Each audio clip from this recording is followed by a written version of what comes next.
Goedemorgen. Goedemorgen. Nog de beste wensen. Ja, Voor dit hier. jou net minder, hè? Nou, denk ik. Alsjeblieft. Ik start in de Jouwer, even naar de gemeentehuis, daar zitten we nou. Dus we zijn morgen zo'n uur vertrokken. En, hier even wat dingen bij secretariaat lezen. En dan moeten we uit naar de Lemmer. Even naar hier wensen met de boetentjenst. Eén college vanaf vandaag en één burgemeester en die hebben we even meegenomen. Dat is Arie Albers. Het is heel onprettig voor mijwerkers als hier een burgemeester is of een wethouder of waar dan ook die liering jouwt en die rent hier of daar in de gemeentehuis rond en dan zegt wat is dat voor mij? Dat moet je net haar. Dus even je gezicht zien litten dat ze even weten van oh, zo ziet het eruit. En even je stem je het haar. Dat is toch wel heel prettig voor de mensen zelf, denk ik.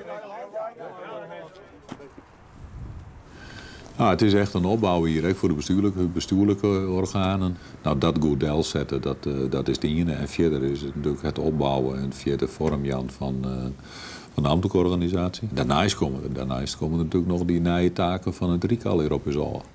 Welkom, ik vind het een bijzondere dag. Eigenlijk juist er al begonnen officieel, maar hier begint het echt. Om deze gemeente burgemeesterwezen te maken voor ons koft.